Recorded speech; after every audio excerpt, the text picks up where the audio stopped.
So again, thank you so much for talking to me. Remote is really fantastic. How did the idea for that come about? Hey, Mike, thanks for having me, man. Yeah. Great to meet you. Thanks. Great to be here. The idea came about, really from, it was born from this opportunity that came to me for this series, Bite-Size Halloween. And I had the task of creating a short film, genre horror, sci-fi, and I wanted to create something that was huge spectacle, but at heart was, a small, intimate family film about a family's connection. And that's what we set out to do. I really just tried to make a film that was something that I would love to see, that was infused with a lot of nostalgia, stemming from a lot of the films that I loved growing up. So that's really what I set out to do. And I'm really happy that now we're sharing it with everybody and you're able to see it. So thank you for watching. Yeah, it's really great. It's so funny that you say that because there is like a Spielbergian kind of quality about it, which I really love. Thank you. That's awesome. Yeah, I mean, that was intentional. I mean, certainly it emulates, like I say, it does. I really tried to emulate a lot of things about the films from like the late 80s and early 90s, these family films that I really was drawn to. And so, certainly like E.T., there are elements of that where there's these innocent youths that are connecting with this otherworldly thing. And it's sending, it's like tilting on its axis their this unstable emotional experience that they're having in their like family life, and so that was definitely something that was in my mind. So I'm happy that you were able to pick that up, or that came through. Now, again, really nailed that, I think. Now, Cool. you not only wrote, directed, but starred in this. Is it really difficult to kind of juggle all of that? I mean, it definitely was. Well, it was a lot of fun, and it was an extra challenge for sure when having to step in front of the camera and, in a way, having to abandon some of those responsibilities as a filmmaker, as the director, because you want to really just dive into the character and the scene work. And I had this great opportunity to do these great scenes with Lin Shaye, and I wanted to be able to really just let go. So that definitely comes with its own set of obstacles and challenges, but really fun, I think. And it's really, I embraced it, and really, I think the key and what was the biggest gift for me on this, for the whole experience, but definitely in the context of this question, is having an incredible team that I can lean on and rely on. So when I am pulled in a direction like, oh, I have to act now, I have to be in front of the camera. Hey, who's there that has your back? You really have to lean on people, across the board, really, throughout the whole process. But that really came into play in those moments because I had the most incredible team of creative collaborators on this project. And so I had so much trust in them. My producer and, my DP and, and everyone there to just carry that weight of, keeping an eye on things when I had to step into that role. So on a technical end, a lot of wonderful support that made that easier, I think, than than maybe it could have been in another scenario. And then, just personally, it was just a great joy.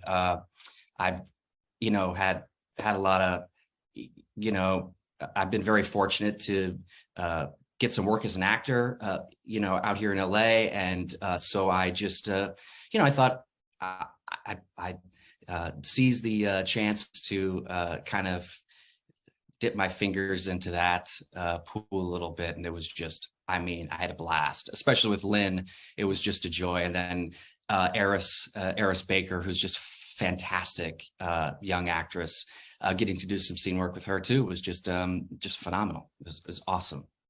Yeah, that's great. Now, prior to Remote, you actually made a really fantastic short film called Body of the Mind, which also has a crime element, and you also play a bad guy in this.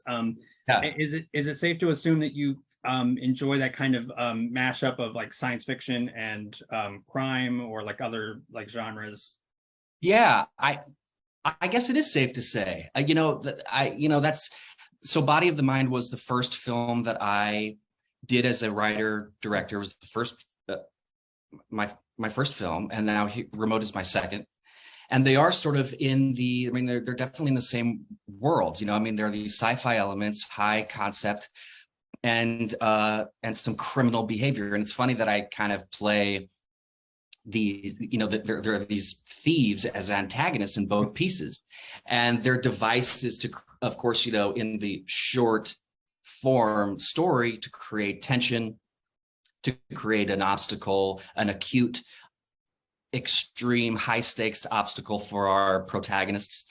And it just sort of ended up that way. Of course, then I get to, you know, create, I love building a world that feels grounded here in our reality, but there's a aesthetic twist to it. So it allows me to create, you know, with amazing artists, these props like weapons and devices and gadgets to you know, to create this whole world, you know. And so putting the specific guns into Robert's hands, I mean, I guess I just love all of that, you know. I'm a fan of that genre as well. I mean, I love you know, crime films, Scorsese and Tarantino, and I, you know, I guess I have, you know, an adoration for those sort of scenarios. So yeah, I mean, I do love that. I will say that the difference that stands out to me between, you know, my two characters, Body of the Mind and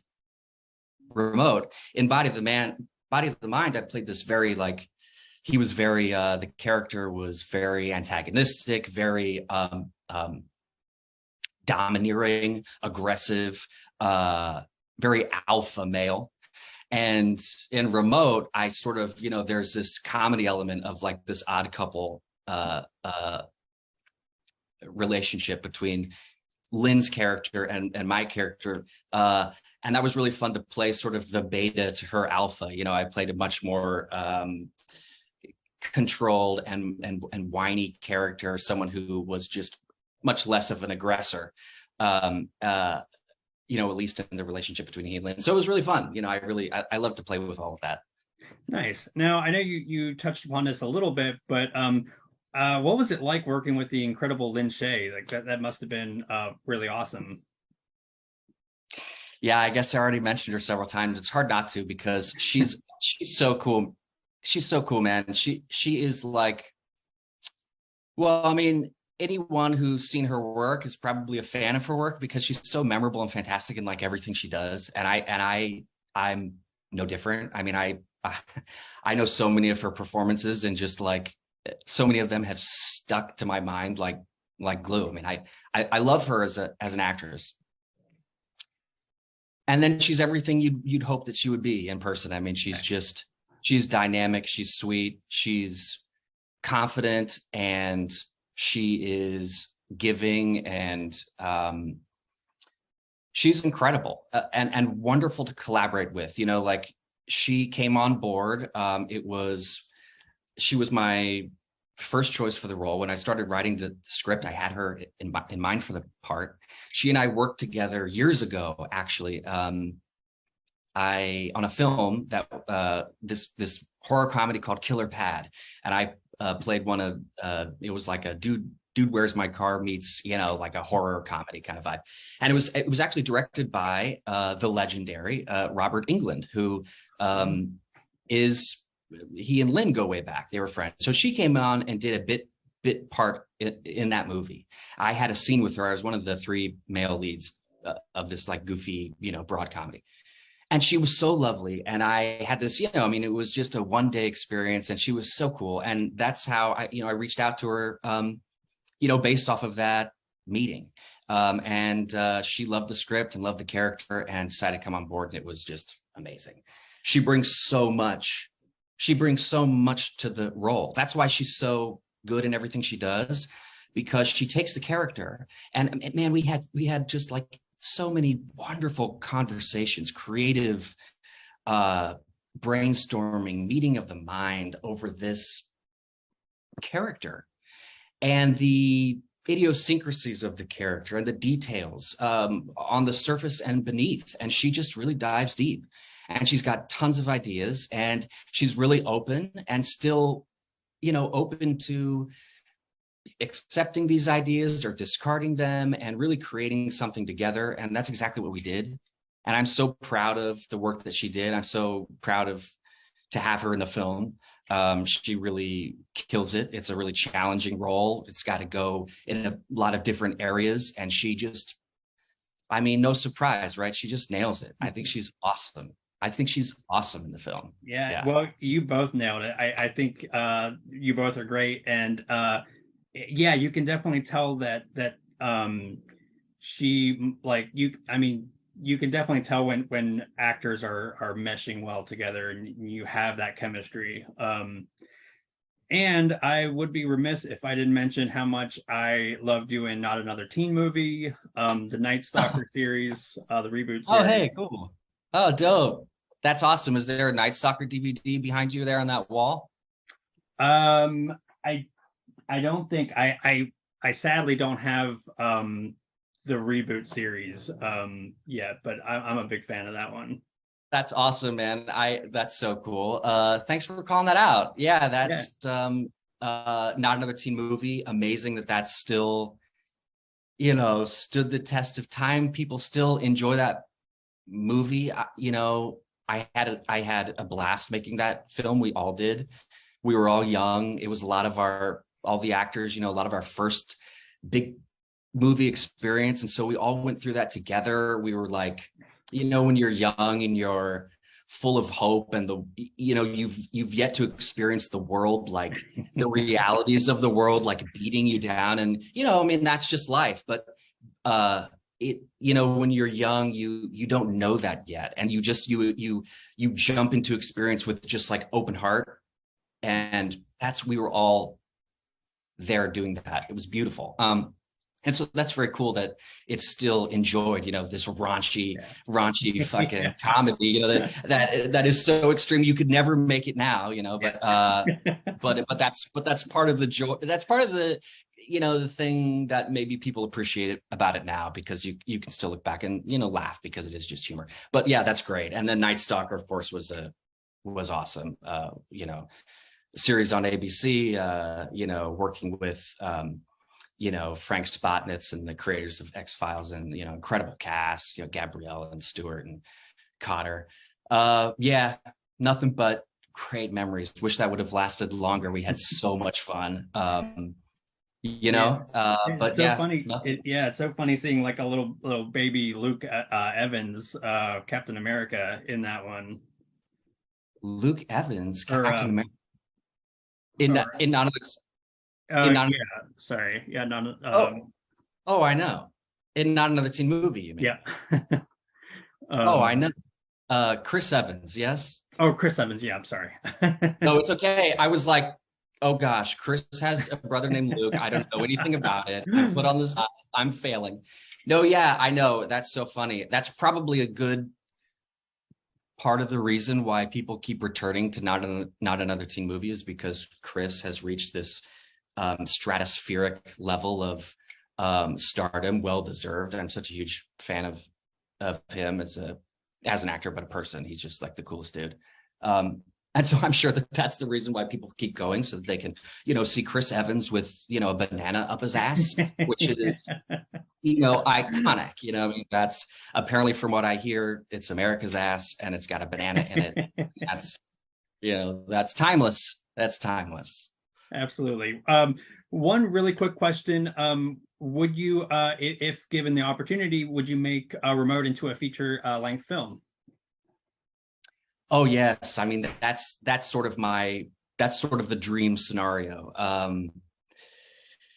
Even in conceptualizing the short, I wanted to create something that felt like the jumping off point of a bigger story. I wanted to create a slice of a world that felt huge, that felt big enough to support a feature. And I think that,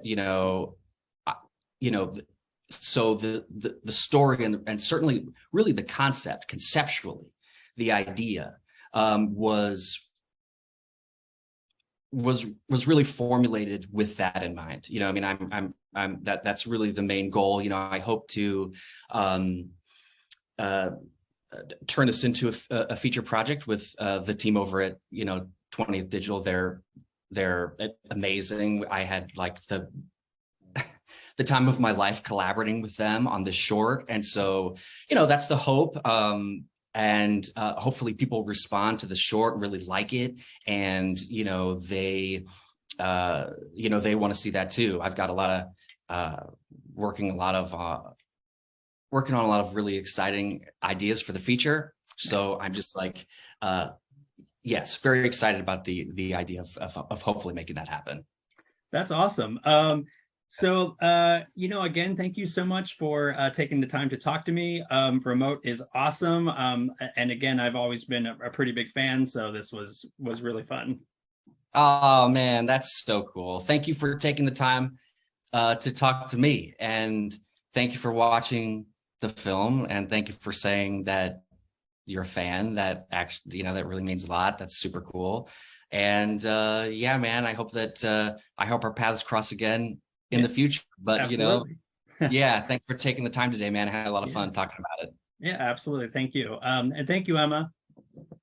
Thank you. I'm so sorry. I realized I was a dithering middle-aged lady in the beginning of that interview. So if you could edit me out if you're doing video, please do. Not if a you problem. need to do another setup, it's cool. Sorry, because Eric's so charming. He got me to turn my camera on, and I'm usually quite evil and don't do that. So basically, I was just sitting there biting my nails. I was like, show me your face, Emma. No, you have to wait to the end now.